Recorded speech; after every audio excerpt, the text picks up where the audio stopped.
ಯಾವತ್ತಿದ್ರು ಹುಲಿಯಾಗಿ ಸಾಯ್ತೇನೆ, ಇಲಿಯಾಗಿ ಸಾಯಲ್ಲ. ಒಂದೇ ನಿಮಿಷ ಸಾಕು, ಒಂದೇ ಸೆಕೆಂಡ್ ಸಾಕು. ನಮ್ಮ ಪ್ರದೀಪ್ ಈಶ್ವರ್ ಯಾವತ್ತೇ ಆಗ್ಲಿ ನಿಂತರ ಹಿಂಬಾಗ್ಲಲ್ಲಿ ಬರ್ಬೇಕು ಅಂದ್ರೆ ಎಲ್ಲ ಮುಖಂಡರು ಎಲ್ಲ ಕಾರ್ಯಕರ್ತರನ್ನು ಒಗ್ಗೂಡಿಸ್ಕೊಂಡು ಹೋದ್ರೆ ನೀನು ರಾಜ್ಯ ಬಿಟ್ಟು ದೇಶ ಬಿಟ್ಟು ಹೋಗೋ ಅಂತ ಹೇಳ್ತೀಯಲ್ಲ, ನಿನ್ನ ಕುಟುಂಬ ಇಡೀ ರಾಜ್ಯ ದೇಶ ಬಿಟ್ಟು ಹೋಗ್ಬೇಕು. ನಮ್ಮ ಪ್ರದೀಪ್ ಈಶ್ವರ್ ಏನಾದ್ರು ಹೋದ್ರೆ, ನಮ್ಮ ಪ್ರದೀಪ್ ಈಶ್ವರ್ ಆ ದಂಧೆ ಮಾಡ್ತಾ ಇಲ್ಲ. ಯಾಕಂದ್ರೆ ನೀನ್ ಏನ್ ದಂಧೆ ಮಾಡ್ತಾ ಇದೀಯ ಅಂದ್ರೆ ಇಡೀ ದೇಶಕ್ಕೆಲ್ಲ ಗೊತ್ತು. ನಮ್ ಪ್ರದೀಪ್ ಈಶ್ವರ್ ಆ ದಂಧೆ ಮಾಡ್ತಾ ಇಲ್ಲ. ಆ ದಂಧೆ ಮಾಡಿದ್ರೆ ರಾಜ್ಯ ಬಿಟ್ಟು ಹೋಗ್ಬೋದು, ದೇಶ ಬಿಟ್ಟು ಹೋಗ್ಬೋದು. ನಿಜವಾದ ರಾಜ್ಯ ದೇಶ ಯಾರು ಬಿಟ್ಟು ಕಳಿಸ್ತಿ ಅಂದ್ರೆ ಆ ದಂಧೆ ಮಾಡಿಸ್ತಾ ಇರ್ತೀಯಲ್ಲ, ಗೊತ್ತಾದ್ರೆ ಅಯ್ಯೋ ಗೊತ್ತಾದ್ರೆ ಅಯ್ಯೋ ಅಂತ. ಇವತ್ತು ಬಂದಲ್ಲ ನಂದಿ ಬೆಟ್ಟದಲ್ಲಿ ಮಾಜಿ ಮುಖ್ಯಮಂತ್ರಿಗಳದ್ದು ಬಹಿರಂಗ ಆಗ್ತಾ ಇದೆಯಲ್ಲ, ಕೋರ್ಟ್ಗೆ ಹೋಗಿದಾರಲ್ಲ, ಹೈಕೋರ್ಟ್ಗೆ ಸ್ಟೇ ತಗೊಂಡು ಬರಕ್ಕೆ ಯಾರನ್ನ ಕಳಿಸಿದ್ದೆ? ಅಪ್ಪ ಸುಧಾಕರ, ನಿನ್ನ ದಂಧೆ ಏನು ಅಂತ ಇಡೀ ಪ್ರಪಂಚಕ್ಕೆ ತೆರೆದು ಪುಸ್ತಕ. ನಿನ್ನ ದಂಧೆ ನೀನು ಹೆಂಗೆ ಸಂಪಾದನೆ ಮಾಡಿದೀಯಾ, ಯಾವ ತರ ಸಂಪಾದನೆ ಮಾಡಿದೀಯಾ? ಈಗ ನೀನು DNA ಚೆಕ್ ಮಾಡ್ಬೇಕು ಅಂತ ಹೇಳ್ತೀಯ. 7-3-21 3-7-21 ನಾವು 4-14-1 ಇದು ಅಂದ್ರೆ ಏನಂದ್ರೆ ಅರ್ಥ DNA. ಈಗ ಉಪಾಧ್ಯಕ್ಷರು ಅಧ್ಯಕ್ಷರಾಗಿದ್ದಾರಲ್ಲ ನಗರಸಭೆಯಲ್ಲಿ, ಅವ್ರದ್ದು ನಿಮ್ಮಪ್ಪಂದು ತಗೊಂಡು ಹೈದರಾಬಾದ್ಗೆ ಹೋಗಿ DNA ಚೆಕ್ ಮಾಡಿ ಇದೇ ಸಿಲಿಗಡ್ ಸರ್ಕಲ್ ಅಲ್ಲಿ ಇಡೀ ಚಿಕ್ಕಬಳ್ಳಾಪುರಕ್ಕೆ ಅವತ್ತು ಬಂದ್ ಮಾಡ್ಸೋಣ. ಇಡೀ ಚಿಕ್ಕಬಳ್ಳಾಪುರ ಬಂದು ನೋಡ್ಲಿ ಎಲ್ಲಾ ಡಾಕ್ಟರ್ಗಳು. ಯಾಕಂದ್ರೆ ನೀನು ಸಾಧ್ಲಿಯಲ್ಲೆಲ್ಲ ಹುಟ್ಟಿದ್ದು, ಬೇರೆ ಸಂದರ್ಭದಲ್ಲೆಲ್ಲ ಹುಟ್ಟಿದ್ದು, ನೀನು ಹುಟ್ಟಿದ್ದು ಫಾರಿನ್ ಅಲ್ಲೇ. ಯಾಕಂದ್ರೆ ಫಾರಿನ್ ಬಿಸ್ನೆಸ್ ಬಹಳ ಮಾಡ್ತೀಯ, ಚೆನ್ನಾಗ್ ಮಾಡ್ತೀಯ. ಆ ಫಾರಿನ್ ಬಿಸ್ನೆಸ್ ಅಲ್ಲೇ ನಿನ್ಗೆ ಇವತ್ತು ಕೋಟಿಗಟ್ಟಲೆ ಬರ್ತಾ ಇರೋದು. ಇನ್ನೇನು ಶ್ರೀಲಂಕಾದಲ್ಲಿ ಏನ್ ಮಾಡಿದೆ, ಇನ್ನೊಂದ್ರಲ್ಲಿ ಏನ್ ಮಾಡಿದೆ ಎಲ್ಲ ಗೊತ್ತು. ಯಾಕಂದ್ರೆ ಇದೆಲ್ಲ ಏನಕ್ಕೆ ಕೇಳ್ತಾ ಇದ್ದೀನಿ ಅಂದ್ರೆ, ನಾನು ಒಬ್ಬ ಸಾಮಾನ್ಯ ಕಾರ್ಯಕರ್ತ ಕಾಂಗ್ರೆಸ್ ಅಲ್ಲಿ. ಸುಧಾಕರ್ಗೆ 70 ಲಕ್ಷ ನಾನು ಖರ್ಚು ಮಾಡಿ ಅವನ ಕಡೆಯಿಂದ 70 ಪೈಸೆ ಆದಾಯ ಇಲ್ದಿರ ನಾನು ಹಿಂದೆ ಬಂದಿರೋದು. ಇವತ್ತು ಮಂಡಿಕಲ್ಲಲ್ಲಿ ನಾನು ಮಾಡಿರೋಂಥ ಫಂಕ್ಷನ್ ಒಂದೇ ದಿವಸದಲ್ಲಿ ಹಿಂದೆ ಯಾರು ಮಾಡಿಲ್ಲ, ಮುಂದೆ ಯಾರು ಮಾಡೋಕ್ಕಾಗಲ್ಲ ಅಂತ ಫಂಕ್ಷನ್ ಮಾಡಿ ಖಾಲಿ ಒಂದೇ ರಾತ್ರಿಯಲ್ಲಿ ನನ್ನ ಶಿಷ್ಯ ಒಬ್ಬ ಸತ್ತೋಗಿದ್ದ ನೇಡಾಕರು ಮತ್ತೆ ನಮ್ಮ ಸದಸ್ಯರು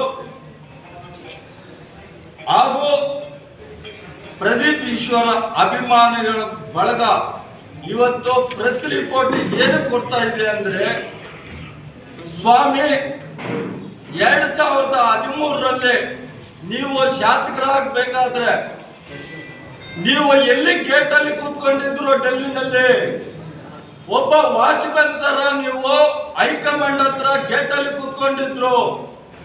ನಿಮಗೆ ಬಿ.ಫಾರಂ ಕೊಡಿಸ್ತೀನಿ ಅಂತ ಹೇಳಿದ್ಯಾರು? ವೀರಪ್ಪ ಮೊಯ್ಲಿ ಅವರು. ನೀವು ರಾತ್ರಿ 2 ಗಂಟೆಗೆ ಬಂದು ನನ್ನ ಸಮುದಾಯದ ಡ್ರೈವರ್ ಆಗಿರುವಂತ ರವಿನ ಎಲ್ಲಿಳಿಸಿದ್ರು? ನೀವು ಏರ್ಪೋರ್ಟ್ ಅಲ್ಲಿ ಇಳಿಸಿ ನೀವೇ ಸ್ವಯರ್ಜಿತವಾಗಿ ಕಾರು ಓಡಿಸ್ಕೊಂಡೋಗಿ ದಾಸರಹಳ್ಳಿಯಲ್ಲಿ ಪರಮೇಶ್ವರ್ ಅಂತ ಪ್ರಿನ್ಸಿಪಲ್ ಇದ್ರು, ಪರಮೇಶ್ವರ್ ಅವರ ಕಾಲೇಜಲ್ಲಿ, ಸಿದ್ಧಾಂತ ಕಾಲೇಜಲ್ಲಿ 50 ಲಕ್ಷ 4.25 ಕೋಟಿ ನೀವು ಚೆಕ್ ತಗೊಂಡೋಗಿ ಅರ್ಧ ರಾತ್ರಿಯಲ್ಲಿ ಬೆಲ್ಲೊಡೆದು ಪರಮೇಶ್ವರ್ಗೆ, ಸ್ವಾಮಿ ನೀವು ನನಗೆ ಬಿ.ಫಾರಂ ಕೊಡಿಸಿ ಅಂತೇಳಿ 50 ಲಕ್ಷ ಕೊಟ್ಟು 4.25 ಕೋಟಿ ಕೊಟ್ಟು ಚೆಕ್ ಮತ್ತೆ ಪರಮೇಶ್ವರ್ ತಗೊಂಡೋಗಿ ದಾಸರಹಳ್ಳಿಯಲ್ಲಿ ಬಿಟ್ಟು ಮತ್ತೆ ಬಂದು ಏರ್ಪೋರ್ಟ್ ಅಲ್ಲಿ ರವಿ ಅವ್ರಿಗೆ ಗಾಡಿ ಕೊಟ್ಟು ರಾತ್ರಿ ಹೋಗಿ 9:30ಗೆ ನಿಮ್ಗೆ ಬಿ.ಫಾರಂ ಬಂದ ಮೇಲೆ ಮೊದಲನೇ ಮಾಡಿದ್ದು ಇಡೀ ಚಿಕ್ಕಬಳ್ಳಾಪುರಕ್ಕೆ ನನಗೆ ಫಸ್ಟ್ ಬಿ.ಫಾರಂ ಬಂದಿದೆ ಅಂತ. ತದನಂತರ ಆಂಜನಪ್ಪನವರ ಮನೆಗೆ ಹೆಂಗೋದ್ರು ನೀವು? ರಾತ್ರಿ ಹೊತ್ತು ಕಳ್ತನ ಮಾಡ್ತಾರಲ್ಲ ಮನೆಯಲ್ಲೇ, ಆ ತರ ನೀವು ಹೋಗಿ ನಮ್ಮ ಆಂಜನಪ್ಪನವರ ಧರ್ಮಪತ್ನಿ ಕಾಲಿಡ್ಕೊಂಡು ಅತ್ತಿಗೆ ನಾನು ಗೆದ್ರು ಒಂದೇ, ಅಣ್ಣ ಗೆದ್ರು ಒಂದೇ, ನನಗೆ ಭಿಕ್ಷೆ ಹಾಕಿ ಅಂತೇಳಿ 3 ಗುಂಡಿ ಬಿಚ್ಚಿ ನೀವು ಭಿಕ್ಷೆ ಕೇಳಿರೋ ಅಂತ ಮಹಾನುಭಾವ ನೀನು. ಅವತ್ತು ಆಂಜನಪ್ಪನವರು ಎಲ್ಲೋ ಇದ್ರು, ಮನೆಯಲ್ಲಿ ಮಲಗಿದ್ರು. ಆ ಮಹಾತಾಯಿ ಆಂಜನಪ್ಪನವ್ರಿಗೆ, ಆಂಜನಪ್ಪ ಅಣ್ಣನವ್ರಿಗೆ ತಲೆ ಮೇಲೆ ಕೈ ಇಟ್ಕೊಂಡು ನೀನು ಇಂಡಿಪೆಂಡೆಂಟ್ ಆಗಬಾರ್ದು ಅಂತ ಹೇಳಿದ ಮೇಲೆ ನೀವು ಇವತ್ತು MLA ಆಗಿ, ಶಾಸಕನಾಗಿ, ಮಿನಿಸ್ಟರ್ ಆಗಿ, ಸಂಸದನಾಗಿದೀಯ. ಇಲ್ಲ ಅಂದ್ರೆ ಅವತ್ತು ನಮ್ಮ ಆಂಜನಪ್ಪ ಅಣ್ಣ ಇಂಡಿಪೆಂಡೆಂಟ್ ಆಗಿದ್ದಿದ್ರೆ ನೀವು ಇವತ್ತು ಏನ್ ಮಾಡಬೇಕಾಗಿತ್ತು ಅಂದ್ರೆ ಆ ರಿಲೇಷನ್ ದುಡ್ಡೆಲ್ಲ ಕಳೆದುಬಿಟ್ಟು ಅಮ್ಮಾದೆ ಅಂತ ಭಿಕ್ಷೆ ಬೇಡಬೇಕಾಗಿತ್ತು. ಇವತ್ತು ಬಿಜೆಪಿನವರು ದೇವೇಗೌಡ, ಕುಮಾರಸ್ವಾಮಿ ಫೋಟೋ ಹೆಂಗ ಹಾಕೋಬೇಕು ಅಂದ್ರೆ ಅದೇ ತರಹ ನೀವು ಹಾಲಲ್ಲಿ ನಮ್ಮ ಆಂಜನಪ್ಪ ಮತ್ತೆ ಧರ್ಮಪತ್ನಿ ಫೋಟೋ ಹಾಕಬೇಕು. ಅವರೇ ನಿಜವಾದ ದೇವರುಗಳು ನಿನ್ಗೆ. ಇವತ್ತು ನೀವು ಕರೋನಾದಲ್ಲಿ 500 ರೂಪಾಯಿ ಮಾಸ್ಕ್ ಎಲ್ಲಾದ್ರೂ ನೋಡಿದ್ದೀರಾ?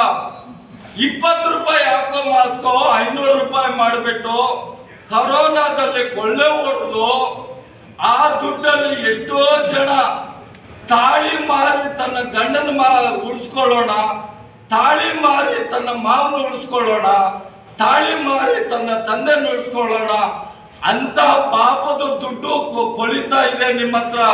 ಸ್ವಾಮಿ, ಬಹಳ ಹತ್ರ ಇದೆ. ನೀವು ನಿಜವಾದ ಪೇರೆಚಂದ್ರನವರಲ್ಲ. ಸಾಧಲಿ. ನಿಮ್ಮಪ್ಪ ಶಿಕ್ಷಕ ಆಗಿದ್ದ. ನಿಮ್ಮಪ್ಪ ಯಾರಾದ್ರೂ ಒಂದು 4 ಜನಕ್ಕೆ ಮಕ್ಕಳಿಗೆ ಪಾಠ ಹೇಳ್ಕೊಟ್ಟಿದ್ದಾನ? 24 ಗಂಟೆನೂ ಕ್ಲಬ್ ಅಲ್ಲಿ ಕೂತಿದ್ದ. ಕ್ಲಬ್ ಅಲ್ಲಿ 24 ಗಂಟೆನೂ ಇಸ್ಪೀಟ್ ಆಡ್ತಾ ಇದ್ದ. ಇವತ್ತು ನಮ್ಮ ಶಾಸಕರ ಬಗ್ಗೆ ನೀವು ಮಾತಾಡಕ್ಕೆ ಅರ್ಹತೆ ಇದೆಯಾ, ಯೋಗ್ಯತೆ ಇದೆಯಾ? ನಿಮಗೆ ಯೋಗ್ಯತೆ ಇಲ್ಲ.